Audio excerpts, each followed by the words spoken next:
ಎಲ್ರಿಗೂ ನಮಸ್ಕಾರ. ಚಿಣ್ಣರ ಕಲಿಕೆಗೆ ಸ್ವಾಗತ. ಇವತ್ತು ಭಗವದ್ಗೀತೆಯ 3ನೇ ಅಧ್ಯಾಯದ 14ನೇ ಶ್ಲೋಕನ ಹೇಳ್ಕೊಡ್ತಾ ಇದ್ದೀನಿ ಮಕ್ಕಳ. ಹೇಳ್ತೀರಾ ಅಲ್ವಾ? ಅನ್ನದ್ಭವಂತಿ ಭೂತಾನಿ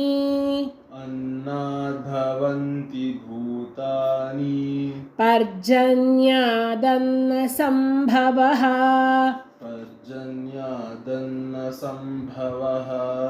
ಯಜ್ಞಾದ್ಭವತಿ ಪರ್ಜನ್ಯೋ ಯಜ್ಞಕರ್ಮ ಸಮುದ್ಭವಃ ಅನ್ನದ್ಭವಂತಿ ಭೂತಾನಿ ಪರ್ಜನ್ಯಾದನ್ನ ಸಂಭವಃ ಯಜ್ಞಾದ್ಭವತಿ ಪರ್ಜನ್ಯೋ ಯಜ್ಞಕರ್ಮ ಸಮುದ್ಭವಃ ಅನ್ನದ್ಭವಂತಿ ಭೂತಾನಿ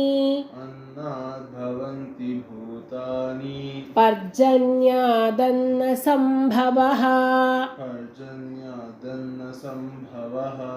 ಯಜ್ಞಾದ್ಭವತಿ ಪರ್ಜನ್ಯೋ ಯಜ್ಞಕರ್ಮ ಸಮುದ್ಭವಃ.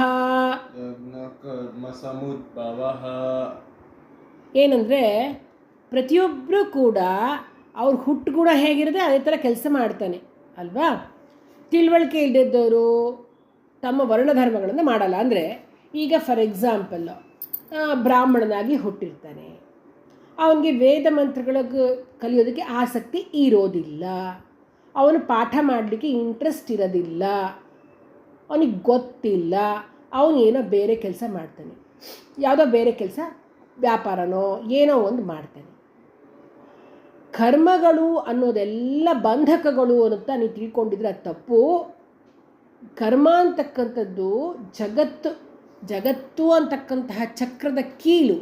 ಹೇಗಪ್ಪ ಅಂದರೆ ನಾವೆಲ್ಲ ಹುಟ್ಟೋದೇ ಅನ್ನದಿಂದ ಅಲ್ವಾ? ಅನ್ನದಿಂದನೇ ಹುಟ್ಟೋದು, ಮಳೆಯಿಂದಲೇ ಅನ್ನ.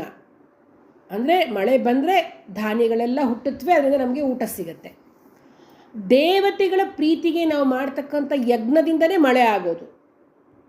ಆ ಯಜ್ಞ ಮಾಡೋದು ಯಜಮಾನನ ನಡವಳಿಕೆಗಳಿಂದ ಅಂದರೆ ಕರ್ಮಗಳಿಂದ ಉಂಟಾಗುತ್ತೆ. ನೋಡಿ, ಅರ್ಥ ಮಾಡಿಕೊಳ್ಳಿ. ಪ್ರತಿಯೊಬ್ಬರು ಹುಟ್ಟೋದೇ ಅನ್ನದಿಂದ. ಅಂದರೆ ನಾವು ಊಟ ಮಾಡೋ ಅನ್ನ ರಕ್ತಕ್ಕೆ ಸೇರಿಕೊಂಡು ರೇತಸ್ ಆಗಿ ಅದರಿಂದ ಪ್ರಾಣಿಗಳು ಉಂಟಾಗತ್ತೆ, ಅಂದರೆ ಜೀವಿ ಬರ್ತಕ್ಕಂಥದ್ದು. ಮಳೆಯಿಂದ ಆಹಾರ ಪದಾರ್ಥಗಳು ಉಳಿಯುತ್ತೆ ಅಂತಕ್ಕಂಥದ್ದು ಸತ್ಯವಾದ ವಿಷಯ. ಮಳೆ ಹೆಂಗೆ ಬರುತ್ತೆ? ಯಾಗಾದಿಗಳು ಮಾಡೋದ್ರಿಂದ ಮಳೆ ಬರ್ತಕ್ಕಂಥದ್ದು. ಯಾಕೆಂದರೆ ಅಗ್ನಿಗೆ ಸರಿಯಾಗಿ ಹೋಮ ಮಾಡಿರ್ತೀವಲ್ಲ, ಅದು ಹೋಗಿ ಸೂರ್ಯನನ್ನು ಸೇರುತ್ತೆ, ಆ ಸೂರ್ಯನಿಂದ ಮಳೆ ಆಗುತ್ತೆ, ಮಳೆಯಿಂದ ಬೆಳೆ ಆಗುತ್ತೆ, ಆ ಬೆಳೆಯಿಂದ ಪ್ರಜೆಗಳು ಉಂಟಾಗ್ತಾರೆ ಅಂತಕ್ಕಂಥದ್ದು ಸ್ಮೃತಿವಾಕ್ಯ. ಹಾಗಾಗಿ ಸತ್ಕರ್ಮದಿಂದ ಆದ ಮಳೆ ಮಾತ್ರ ಪ್ರಾಣಿಗಳ ಉತ್ಪತ್ತಿಗೆ ಕಾರಣವಾಗುತ್ತೆ.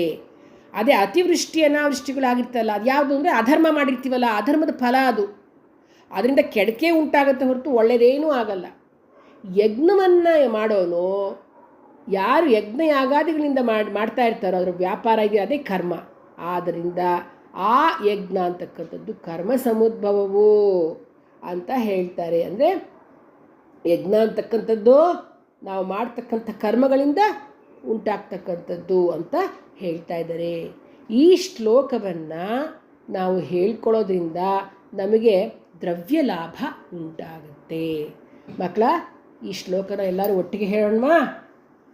ಅನ್ನದ್ಭವಂತಿ ಭೂತಾನಿ ಪರ್ಜನ್ಯಾದನ್ನ ಸಂಭವಃ ಯಜ್ಞಾದ್ಭವತಿ ಪರ್ಜನ್ಯೋ ಯಜ್ಞಕರ್ಮ ಸಮುದ್ಭವಃ.